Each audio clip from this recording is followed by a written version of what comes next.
So, misteryo kini tungod kay sa intelektual sa unahuna dili nato maintindihan. Dili ni pareho sa 1 plus 1 plus 1 equals pila? 1 plus 1 plus 1 equals 3. Wow. Equals 3. So, dili ni 1 plus 1 plus 1 equals 1. Yun. So, dili nato maintindihan ni. Like for example, si San Agustin, bantugan to nga one of the brightest, no, gitawag siya nga doctor of the church, very intelligent. He wanted to comprehend, to understand, nano nga, usa nga Diyos, tulo ka persona. So in one day, dito siya sa baybayon, naglakaw-lakaw siya dito, nagunahuna nga, kung saan ko ni Isu, maintindihan ko ning tulo ka persona o sa nga Diyos. O sa iya paglakaw, doon na isa nga bata, nga nagduwa-duwa, doon ay buho, o niya, kuhaon niyang dagat, isuod nga to, no? Suod nga to. Nakita ni San Agustin, uy dong, nag-usabang ka, kaya gusto ko ang dagat, isuod nga ri. Yung San Agustin, uy, imposible na. Tanaw ang dagat, 75%, isuod mo sa buho, gamay. Imposible. Mas imposible na ikaw makaintindi sa misteryo sa Santisima Trinidad. Kadagkuan sa Diyos, isuod sa imong hunahuna, cannot be. Nawala dahil ng bata. Anghel diya ito. No? So we cannot, but we can understand through the heart. Kasing-kasing. Nanuman, tungod kay kining Diyos, mao siya ang gugma. Gugma. Kini nga gugma, doon ay tulo ka persona. Ibig sabihin, mao ni ang pagpahayag o paghatag sa gugma. Ang amahan, naghimog kalibutan, the Creator, and He gave this creation, including us, no? Gihatag ning tanan. Ang anak siya ang nidawat sa gugma o iya gihatag kanato nga gugma para kita matalwas tanan sa atong mga kasalanan. Ug ang Espiritu Santo mao siya ang sanctifier. Siya ang maghatag og kamatuoran. Siya ang consoler. Dunay mga kagupong nato, di nato maintindihan, problema, pag-ampulan sa Espiritu Santo, He will console us, He will give us the wisdom, no, gikan sa Ginoo. So kinitulo ka persona. So ang gugma, ang nature sa gugma, muhatag siya. Di ba ang gugma mao ang paghatag, no? Paghatag. O dunay pagkausa tungod kay dunay gugma. No? Kung walay gugma, walay pagkausa. There will be no unity. Nanuman, tungod kay kung walay gugma, what is the opposite of love? No? Selfishness, kahakog. Ibig sabihin, kung dunay panaglitan, panuyo nimo, ang imong tuyo, para lang kanimo, ay walay unity. Like for example, dunay katong akong gipuy-an sa Cebu, napuo sila nga mga anak. Nano nga takatapos man sila, pobre. One of the poorest of the poor, motoga dito kami gipapuyo. How come na nakatapos man ang tanan? Because bisan sila napuo, maghatagay sila. See? Maghatagay. Muna yung ilang sakripisyo.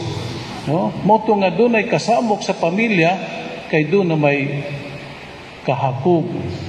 Pila gud ang pamilya nga nag-away-away tungod sa yuta, nagpatayan. Why? What is the cause? Kahakog. Pero kung ang tagsa-tagsa nga pamilya maghatagay, like for example, doon ay duha nga magigsuon. Ang usa, maguwang, doon ay say pamilya na, 5 anak. Ang manghod, ulitawo pa. No? Pareho sila, gitagan sa ilang amahan, o giyuta. Pareho. No? For example, 2 hectares ang maguwang, 2 hectares gihapon ang manghod. Sa pag-abot na sa ani, nagunahuna ang manghod. Naluoy siya maguwang, 5 gud ang anak. Ang iyang gibuhat, pag-abot sa ani, alas 12 sa gabi, maghakot siya og usa ka sako ngadto sa iyang maguwang para dili makasabot ang iyang maguwang. So alas 12, tuog naman silang tanan. So ihatag ngadto usa ka sako ngadto sa maguwang. Ang maguwang naman, nakunahuna, naluoy siya sa imang hod kay kasagaran, mga ulitaw nga ni, walay deposit na, kay waglas lang, waglas. Naluoy siya sa imang hod. Tingos siya alas 3 pa lang, natupang akong manghod. Tagang ko siya usa ka sako nga bugas. So pagka alas 3, hatag siya ngadto. Ang iyang manghod, natuog pa. No? Hatag siya, hakot siya usa ka sako nga bugas. No? Every week, hakot. Ang manghod mo hakot ngadto sa maguwang. Ang maguwang mo hakot og ngadto sa manghod alas 3 sa buntag. Hantod karon to pa. So walay gutom. Nangot na. Nanong ang maguwang? Nanong ka? Sige kog hatag sa akong manghod. Daghan pa man ni. Wa mi maubos. Ingon po ang manghod. Hatag ko sa akong maguwang. Ano nga na pa man akong bugas? Mauna, the nature of love. Giving. See? Suwayin ninyo niya. Ha? Usahay ang atong una-una, basta kita lang malibre. Di pa panhatag ang bugas katong pandemic. Ano? Well, tagang kita duha ka sako nga bugas. Pero nagunahuna pa kita. Tingali ang imong tapad. Tiguwang na, din makadto sa panhatag og bugas. Nagunahuna ka ba? Ay, tatagang ko ni. Pero kay nga ato ginuhuna lang, kay ako lang. Pero dili sa linaw, dili. Bito, lapit.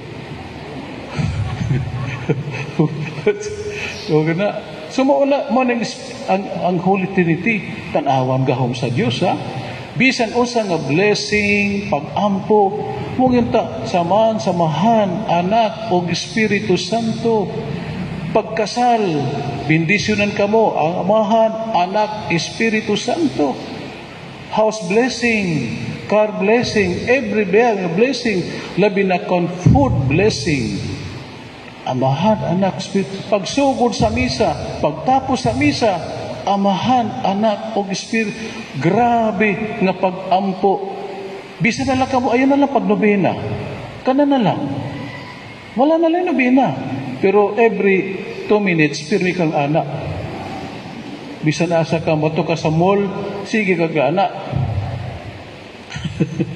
Just to remind us, ang pagmamahal sa Ginoo, punong-puno. Kating hatag sa mahal nga sa anak, ang anak naman, tanawang anak. Siguro kung ang tao pa to, ang gugma sa amahan, kay okay ako. Pero sa may gibuhat ni Kristo, siya nagpahayag ni awas na ang iyang gugma nganhi sa kalibutan. You see? Pariba sa baso. Mabaso nga ni, tubagang buntog tubig, mapuno nga ni baso, muaga siya. Okay? Muaga siya. Siguro mo ni ang solusyon sa problema sa kalibutan. Dili gyud ana. Dili kay usahay mo ni ang kos panghani kasamok. Ang gira kahakog man na. Ang kos sa gira kahakog. Tanawa na lang Palestine, dito pagod ang Ginoo nato. Ano? Tanawa. Doon ay nagsulti na ko nga nagtrabaho siya kuno for 15 years sa Israel. Jesus, Father, kanang gira-gira nila. Pag after 1 week, wala na. Ay, tama man yun. After 1 week, hunong ang gira. Kahuman, negotiation na naman. Ano ba nga klase ini? Kabisan sa family, may gira. No, basta magsugod ng kahakog, ayun na, magigira na. Pero kung magkinatagay, pareho sa Espiritu Santo, Amahan, Anak, o Espiritu Santo, grabe. So mga igsungko kang Kristo, it is a challenge for all of us. When we make the sign of the cross, remember always, it is a reminder man na ato, na ano nga magkuan, mangrusta, reminder na ang Diyos nagmahal ka nato. No? Tulo pag yun, ka persona. Ha? Dili lang usa, kundi tulo ka persona. In love, there is unity. There is oneness. Dura istorya ko no nga, kanang, kining mga gagmay mga isda. Gagmay nga mga isda din Moabot nga ning dagko nga isda, kaunon dayon sila. Kaunon. Ay, gamay malang sila. Pero di ba? Kakano sa bato? Dahil mga butanding din Ha? Ang tuyo nila pangaon ng isda. Gamay. Oo. So, nagmeeting ang mga gamay nga isda. Dinhi sa linaw. Nakabantay mo? Nagmeeting sila. Pa pandemic. Pag-meeting sila, sa una sila, saan man nato ni, pamatayo malang tanian ang mga dagko nga isda. Ang ilang gibuhat, ingon sila, mabot nga ni kunong dagko nga isda. Let us unite ourselves. Usa man pagkausa, usa man nato. Kay pag-abot sa dagko nga isda, magpurma ta, mas dako pa nga isda. Dako kabutanding yun. Ayun, pag-abot sa mga pating, kauno na sila, porma dahil sila dako. Ay, wala na. Nahadlok ng mga pating. Hangtod ka, tanawan ninyo, wala na. If there is unity, there is life. But how can you unite? It is only through love. Muna gihatag ka nato nga doktrina, ang pagmamahal sa Diyos Amahan, Anak o Espiritu Santo. Amen. Nagato ako sa